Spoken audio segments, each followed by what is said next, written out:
అందరికీ ఉద్యమాభివందనాలు. ఈ కార్యక్రమానికి నిర్వహిస్తున్నటువంటి కార్యనిర్వాహక సభ్యులకి, మరీ ముఖ్యంగా వచ్చినటువంటి వివిధ సంఘాల రాజకీయ నాయకుల మేధావులకి, జాతి బిడ్డలకి పేరు పేరున రామ్ రామ్ జై సేవలాలు తెలియజేస్తా ఉన్నాను. మరి ఈరోజు రాష్ట్రం మొత్తంలో ఒక సంక్లిష్టమైనటువంటి పరిస్థితి మన అమాయక లంబాడ బంజారా సోదరుల మధ్య నెలకొంది. మరి దానికి ముఖ్య కారణము ఎవరు అనేది మీ అందరికీ తెలిసింది. తెలంగాణ రాష్ట్రంలో చూస్తున్నట్లయితే ఏదైతే కేవలం ఉప ఎన్నికలు లేదంటే శాసనసభ ఎన్నికలు వచ్చిన సమయంలోనే, ఆనాడు చూస్తే 2017లో, మళ్ళీ ఇప్పుడు చూస్తే భద్రాచలం ఉప ఎన్నికలు రాబోతా ఉన్నాయి. మళ్ళీ ఈ సమయంలో ఏం చేస్తూ ఉన్నారంటే, కొంతమంది రాజకీయ నిరుద్యోగులు వారి రాజకీయ స్వార్థ ప్రయోజనాల కోసము అమాయక మా గిరిజన లంబాడీల మీద బురద జల్లి ప్రయత్నాలు చేస్తూ ఉన్నారు.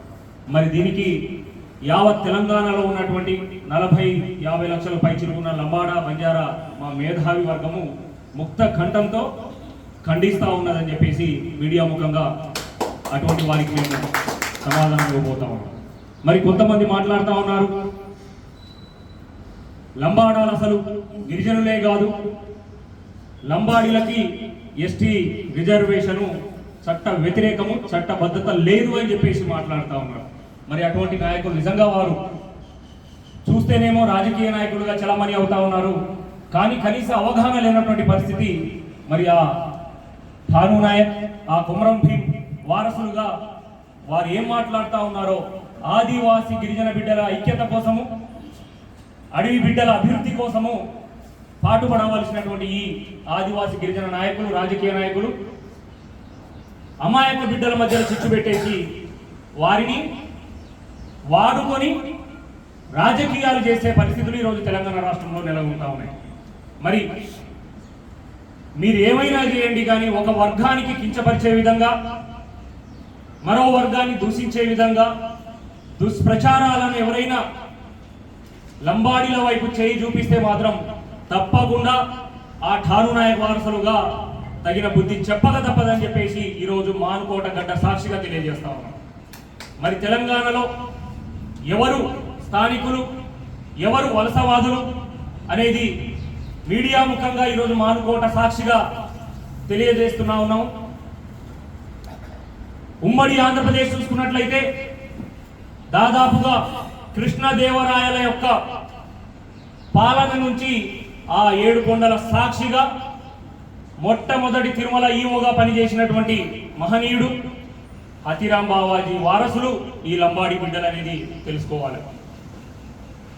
మరి సేవలాల్ మహారాజ్ ఉమ్మడి ఆంధ్రప్రదేశ్లోనే అనంతపూర్ జిల్లాలో తెలుగు బిడ్డల మధ్య సేవాఘడ్లో 1730 దాదాపుగా 300 సంవత్సరాల క్రితం చరిత్ర. మరి ఏదైతే నిజాం ప్రాంతాన్ని చూసుకున్నట్లయితే 1724 జంగీ భంగి, భగవాన్ దాస్ భుక్యా అటువంటి నాయకులు ఆ వంశస్థులకు రవాణా కోసం కావచ్చు, వారి వస్తు సామాగ్రి కోసం కావచ్చు,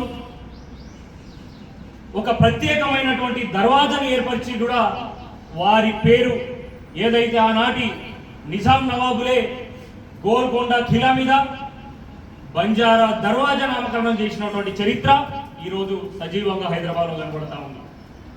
మరి ఏదైతే ఈ జాతి యొక్క నైపుణ్యత, ఈ జాతి యొక్క కష్టపడే తత్వము, మరి పోరాడే తత్వము, దేనికి కూడా వెనకాడుగు అయినటువంటి ఈ జాతిని సలాం కొడుతూ ఫర్మానాలను కూడా ఆనాటి నిజాం నవాబు ఇచ్చినటువంటి పరిస్థితులు ఈరోజు చరిత్రలో కనబడతా ఉన్నాయి. రంజన్ కా పానీ, చప్పర్ కా ఘాస్, ఏక్ దిన్ కే 3 ఖూన్ మాఫ్ అనేది అది ఆ చట్టము ఆనాడే గిరిజనుల గుర్తించి ఈరోజు నిజాం ప్రాంతంలో ఉన్నటువంటి లంబాడీలకు ఆ నిజాంలో ఇచ్చినటువంటి పరిస్థితి కనబడతా ఉంది. మరి ఇటు గోల్కొండ చరిత్ర చూస్తే లంబాడీలు ఉన్నారు, అటు బంజారా హిల్స్ చరిత్ర చూస్తే లంబాడీలు ఉన్నారు, అటు ఏడుకొండల చరిత్ర చూస్తే లంబాడి హజ్రాం బావాజీ కనబడతా ఉన్నారు, అటు సేవాగఢ్ అనంతపూర్ చూస్తే సేవలాల్ మహారాజ్ కనబడతా ఉన్నారు. మరి దాదాపుగా ఇప్పుడు నేను మాట్లాడిన దాంట్లోనే 500 సంవత్సరాల పూర్వీకులు ఉన్నటువంటి లంబాడీలు ఈ తెలంగాణ తెలంగాణలో కనబడతా ఉన్నారు. మరి ఎక్కడి నుంచి వలస వచ్చారు, ఎవరు స్థానికులు, ఎవరు మూలవాసులు అనేది ఈరోజు మాట్లాడేటటువంటి మేధావి వర్గం అనుకుని ఆదివాసుల పక్షాన మాట్లాడేవారు తెలుసుకోవాల్సిన అవసరం ఉంది. చరిత్రను తిరిగేయండి. లంబాడీలు వలసవాదులైతే ఎక్కడి నుంచి వచ్చారు, పుట్టుకనే ఇక్కడ కనబడతా ఉంది. వేల సంవత్సరాల చరిత్ర తెలంగాణలో ఆంధ్ర తెలుగు ప్రజల మధ్యలో కనబడతా ఉంది. మరి ఈరోజు మరో ఒక దుష్ప్రచారం, లంబాడీలు రిజర్వేషన్లకి చట్టబద్ధత లేదు. మరి నిజంగా చట్టబద్ధత ఉందా లేదా నీకు తెలుసా, నాకు తెలుసా? చట్టబద్ధత ఇచ్చినటువంటి కార్యక్రమంలో నువ్వు ఉన్నావా, నేనున్నానా అని చూస్తే ఆనాడు ఏదైతే 1967లో అనిల్ కే చందా కమిటీ ఏర్పాటు చేయబడ్డది. మరి తెలంగాణలో లంబాడీలు మరి అటు పక్కన ఉన్నటువంటి సుగాలీలు ఒకటేనట. వీరికి రిజర్వేషన్ ఉంది. ఎప్పుడు వచ్చింది? భారత రాజ్యాంగం అమలైనటువంటి తేదీ 26 జనవరి 1950 నాడే. భారతదేశంలో రాజ్యాంగం వచ్చిన నాడే పక్కనే ఉన్నటువంటి మా సుగాలి సోదరులకు, లంబాడి సోదరులకు రిజర్వేషన్ వస్తే తెలంగాణలో ఉన్నటువంటి లంబాడ బిడ్డలకు గుర్తించకపోవడం వల్లనే దాదాపుగా 1976 వరకు 26 సంవత్సరాలంటే ఒక తరం నష్టపోయింది తెలంగాణలో ఉన్న లంబాడి జాతి. మరి ఆ నష్టాన్ని మాట్లాడకుండా వచ్చినటువంటి మహనీయుడు బాబాసాహెబ్ అంబేద్కర్ ఇచ్చినటువంటి రాజ్యాంగ ఫలాలను 50 సంవత్సరాలు కూడా దాటలేదు. ఏడుస్తున్నటువంటి దుస్థితి మరో సైడ్ కనబడతా ఉంది. మరి రాజ్యాంగబద్ధమా చట్టబద్ధమా కాదా అనేది 1967 అనిల్ కే చందా కమిటీలో 33 మంది పార్లమెంట్ సభ్యులు, భారతదేశ పార్లమెంట్ సభ్యులతో ఒక కమిటీ ఏర్పాటైంది.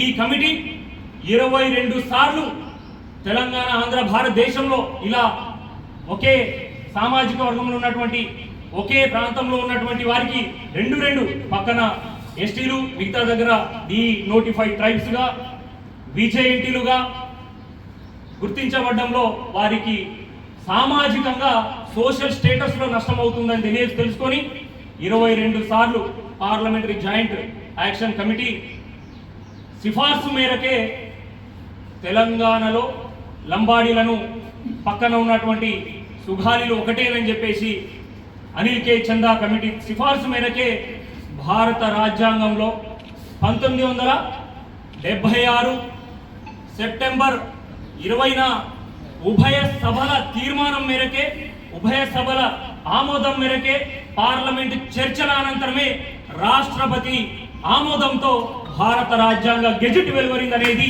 ఈరోజు మాట్లాడేవాళ్ళు తెలుసుకోవాలి. అడ్డగోలుగా చేతికి ఏదొస్తే, నోటికి ఏది తోచితే, తలా తోక లేకుండా మాట్లాడితే మాత్రము ఎట్టి పరిస్థితిలో సహించేది లేదని చెప్పేసి తెలంగాణలో ఉన్నటువంటి లంబాడి బిడ్డలు, ఖాను నాయక్ వారసులు సవాలు విసిరబోతా ఉన్నారు. ఎవరైనా అవాకు చివాకులు పేలిస్తే ఆధారాలతో రండి. మీ దగ్గర ఆధారాలు లేకపోతే సమాజాన్ని తప్పుదోవ పట్టిస్తాము, లంబాడ బిడ్డలను దోషులుగా చిత్రీకరిస్తామంటే చేతులకు గాజులు వేసుకొని కూర్చోలేదని చెప్పేసి తెలంగాణ లంబాడీలు ఈరోజు మీడియా ముఖంగా మానుకోట సాక్షిగా తెలియజేస్తా ఉన్నాం. మరి ఏదైతే 1931 నాడే భారత రాజ్యాంగం అమలులో వచ్చింది, జనవరి 26, 1950.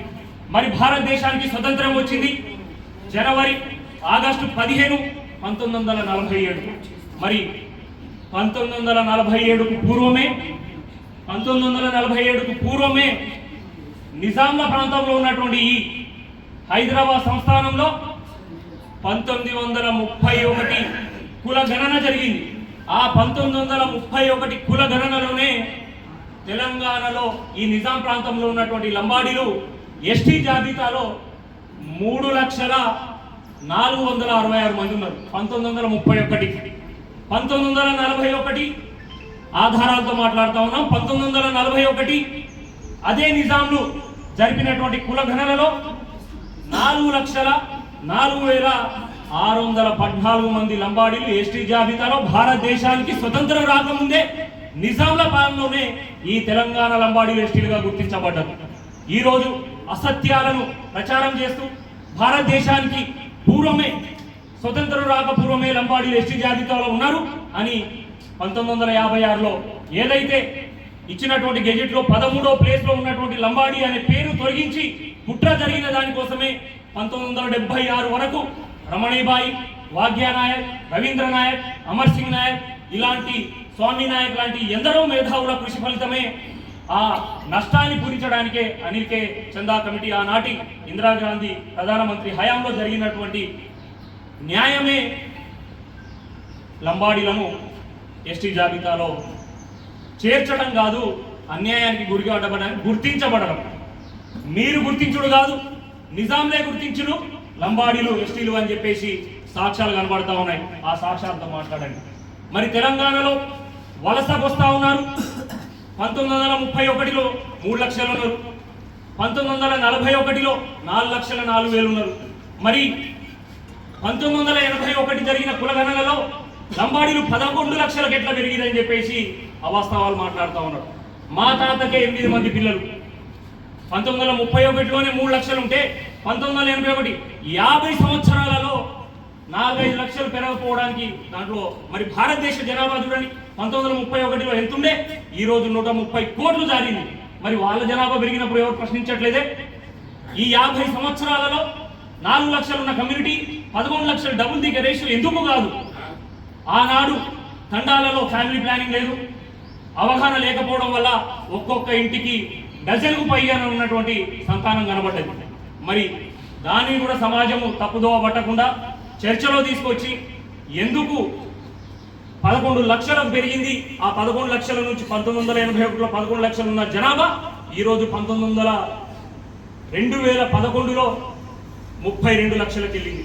మరి 2011 అంటే ఇప్పుడు మళ్ళా 15 సంవత్సరాలు అయిపోయింది. ఇప్పుడు దాదాపుగా 40-50 లక్షల పైన జనాభా తెలంగాణలో ఏకైక రక్తానికి సంబంధించినటువంటి అతిపెద్ద సామాజిక వర్గం తెలంగాణలో లంబాడీలే ఉన్నామని చెప్పేసి ఈరోజు తెలియజేస్తా ఉన్నాం. ఈరోజు రాజకీయాలు చేస్తా ఉన్నారు. తెర ముందు ఒకలాగా, తెర వెనక ఒకలాగా మాట్లాడుతున్నటువంటి రాజకీయ దురుద్దేశంతో అగ్రవర్ణ ప్రజాస్వామికవాదులు అనుకుంటూ చలామణి అవుతున్న వారికి కూడా ఖబర్దార్ అంటున్నాం. 2017లో మీరు తెచ్చినటువంటి చిచ్చు వల్ల అమాయక ఆదివాసి గోండు లంబాడి బిడ్డలు ఆదిలాబాద్లో కొట్టుకొని రక్తం చిందించినటువంటి తండాలు కాలబడ్డాయి. మరి అటువంటి దుస్థితి మళ్ళీ రానివ్వకుండా అడ్డుకట్ట వేసే బాధ్యత తెలంగాణలో ఉన్నటువంటి ప్రతి ప్రజాస్వామిక వాదులది, అన్ని కుల సంఘాల నాయకులది, మరి అదేవిధంగా ప్రభుత్వానిది అని చెప్పేసి కూడా తెలంగాణ లంబాడీల జేఏసీ తరఫున మేము తెలియజేస్తా ఉన్నాం.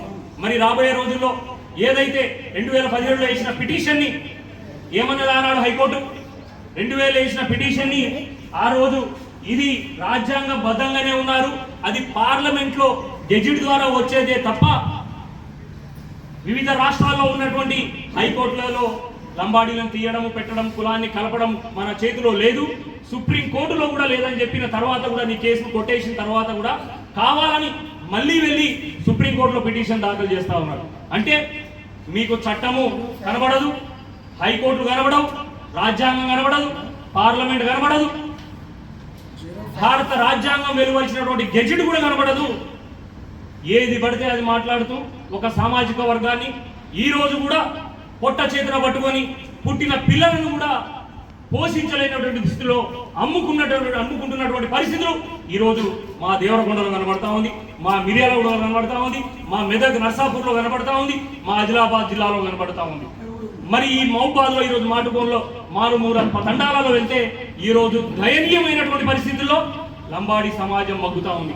కేవలం 1% మాత్రమే తెల్ల చొక్కా వేసుకొని చదువుకొని ఆ ఫలాలను అందిపుచ్చుకొని ముందుకు వస్తే ఈరోజు ఓర్చుకోలేని తత్వము తెలంగాణలో ఉన్నటువంటి కొంతమంది రాజకీయ నాయకుల కుట్రలో భాగమే ఈరోజు లంబాడీలను తొలగించాలని ఎవరయ్య తరం కాదని చెప్పేసి మానుకోట సాక్షిగా తెలియజేస్తాను. ఈరోజు తెలంగాణలోనే కాదు భారతదేశ బంజారాలు దాదాపు 11-12 కోట్లకు పైచిలకు భారతదేశంలో కూడా బంజారాలు ఏకమవుతాం. ఎవరైతే లంబాడీలను అడ్డుకట్ట వేసి వారి అభివృద్ధిని కావచ్చు, వారి యొక్క రాజ్యాంగ ఫలాలను కూడా పారదోయాలి, కాటితో కొట్టాలని చేస్తే మాత్రం ఎట్టి పరిస్థితిలో సహించేది లేదని చెప్పేసి తెలంగాణలో మొదలైన మూమెంట్ ని ఏదైతే సేవలాల్ మహారాజ్ వారసులుగా ఠాను నాయక్ తెగింపుతో రాజ్యాంగం ఇచ్చినటువంటి ఆదర్శంతో మేము పోరాటం చేస్తామని తెలియజేస్తా ఉన్నాం. మరి ఈరోజు ముఖ్యంగా రాష్ట్ర ప్రభుత్వం గౌరవ ముఖ్యమంత్రి వర్యులు అనుముల రేవంత్ రెడ్డి గారు దయచేసి మానుకోట లంబాడ బిడ్డల తరపున మేము వేడుకుంటా ఉన్నాము. ఇటువంటి ఏదైతే అసత్య ప్రచారాలను, రాజ్యాంగాన్ని కూడా తప్పుపడుతున్నటువంటి, పార్లమెంటు రాష్ట్రపతి ఆమోదం తెలిపినటువంటి మాటలను, గెజిట్లను కూడా తప్పుదోవ పడుతున్నటువంటి వారిపైన, రాజ్యాంగ వ్యతిరేకంగా మాట్లాడుతున్నటువంటి ప్రతి ఒక్కరిపైన చట్ట ప్రకారం చర్యలు తీసుకోవాలి. మరి వారు మాట్లాడుతున్నటువంటి వారు సుప్రీంకోర్టులో లంబాడీకి వ్యతిరేకంగా వెళ్ళినటువంటి వారు మీ పార్టీలోనే ఉన్నారు. ఆనాడు బీఆర్ఎస్ లో, ఆ తర్వాత బీజేపీలో, ఇప్పుడు కాంగ్రెస్ లో ఉన్నారు. మరి ఏదైతే మీ కాంగ్రెస్ లో మాజీ పార్లమెంట్ సభ్యుడు స్వయం బాబురావు మీ కాంగ్రెస్ లోనే ఉన్నారు. మరి అదే విధంగా ప్రస్తుత ఎమ్మెల్యే తెల్లం వెంకటేశ్వర్లు కూడా మీ పార్టీలోనే ఉన్నారు. మరి మీకు తెలవకుండా వారు పార్లమెంట్కి వెళ్ళగలిగారా? వెళ్ళగలిగినట్లయితే మీకు, వారికి మరియు పార్టీకి సంబంధం లేవని మీడియా ముఖంగా తెలియజేయండి. ఒకవేళ నిజంగా మా పార్టీలే కుట్రపూరితంగా చేస్తున్నాయని తెలియజేస్తే అది కూడా చెప్పండి మీడియా ముఖంగా మా సమాజానికి. మేమే నడిపిస్తా ఉన్నాము, నేనే చేపిస్తా ఉన్నా అని చెప్పండి. లేదా వారికి మీకు సంబంధం లేదని చెప్పి సమాజానికి తెలియజేయండి. సంబంధం లేదంటే ఊపము, ఏదైతే మీ పార్టీ నుంచి బహిష్కరించాలో వారిద్దరిని, ఎందుకంటే చిచ్చు పెడతా ఉన్నారని చెప్పేసి ఈరోజు తీర్మానం చేయడం జరిగింది. మరి ఎవరైతే నిజంగా చిచ్చు పెట్టేవారిని, ప్రజాస్వామ్య విలువలను తుంగలో దొక్కేవారిని, అప్రజాస్వామికంగా అల్లకల్లోలాను సృష్టించే వారిని చట్టబద్ధంగా చర్యలు తీసుకోవాలి. అదేవిధంగా మీ పార్టీలోనే ఉన్నారు కాబట్టి పార్టీ నుంచి బహిష్కరించండి. ఆనాడు బీజేపీలో ఉన్నటువంటి స్వయం బాబురావు కూడా అలానే చేస్తే బీజేపీ కార్యవర్గాన్ని మేము తెలియజేయడం జరిగింది. వెంటనే తనకు ఆనాడు పార్లమెంట్లో టికెట్ ఇవ్వకుండా బహిష్కరించినటువంటి బీజేపీ ప్రభుత్వం కనబడతాం. మీరు కూడా వారు అల్లకల్లోలాలు సృష్టించి రాజకీయాలు చేసినటువంటి వారిని ఎట్టి పరిస్థితిలో ప్రోత్సహించకూడదని చెప్పేసి, అమాయక బిడ్డల మధ్యన చిచ్చు పెట్టి ఆగమయ్యే విధంగా, ప్రశ్నించే విధంగా వారు ఉండకూడదని చెప్పేసి కూడా తెలియజేస్తూ, తప్పకుండా గౌరవ ముఖ్యమంత్రి వర్యులు ఏదైతే సుప్రీంకోర్టు భారతదేశ ఉన్నత న్యాయస్థానము అడిగినటువంటి రేపు 9వ తారీఖు నాడు అటు రాష్ట్ర ప్రభుత్వానికి, మరి అదేవిధంగా ఇటు కేంద్ర ప్రభుత్వానికి ఏదైతే లంబాడీలు గిరిజనులుగా చేర్చబడ్డ చట్టం పైన వివరణ ఇవ్వాలని చెప్పేసి సుప్రీంకోర్టు నుంచి రిజైండర్ అడిగింది. మరి తప్పకుండా గౌరవ ముఖ్యమంత్రి వర్యులు, చీఫ్ సెక్రటరీ గారు వెంటనే 9వ తారీఖు అంటే 3 రోజులే ఉంది కాబట్టి మీరు సుప్రీంకోర్టుకి చట్టబద్ధత ఉన్నటువంటి గెజిట్లను, ఆనాడు జరిగినటువంటి ప్రక్రియను, ఆనాడు జరిగినటువంటి కమిటీ డీటెయిల్స్ ని క్లియర్ గా పంపవలసిందిగా కూడా యావత్ తెలంగాణ లంబాడి బిడ్డల తరఫున మేము వేడుకుంటా ఉన్నాం. మరి లేని పక్షాన ఏదైనా జరగకూడదు జరిగినా, అల్లకల్లోలాలు సృష్టించిన రాబోయే పరిస్థితులకు, భారతదేశంలో జరిగే నష్టానికి కూడా మీరే బాధ్యత వహించవలసిన బాధ్యత ఉంటుంది. మరి ఇటువంటి భారత ప్రభుత్వం కావచ్చు, ఇటు తెలంగాణ ప్రభుత్వం కావచ్చు, జరుగుతున్నటువంటి అమాయక గిరిజనుల మధ్యలో ఉన్నటువంటి, రాజుకుంటున్నటువంటి ఈ పంచాయతీని, ఈ నిప్పుని అక్కడనే ఆర్పే విధంగా ప్రతి ఒక్కరూ, ప్రజాస్వామికవాదులు, మేధావులు కూడా, తెలంగాణ మేధావులు కూడా ముందుకొచ్చి ఈ సమస్యను ఆర్పే విధంగా కూడా సహకరించాలని లంబాడీల వ్యవస్థ తరఫున, సామాజిక వర్గం తరఫున కోరుకుంటూ, ఈ అవకాశం ఇచ్చినటువంటి కమిటీ సభ్యులకి మరియు ముఖ్య నేతలకి పేరు పేరున ఉద్యమాభివందనాలు తెలియజేస్తూ, జై తెలంగాణ, జై భీమ్, జై సేవాలాల్, జై భారత్.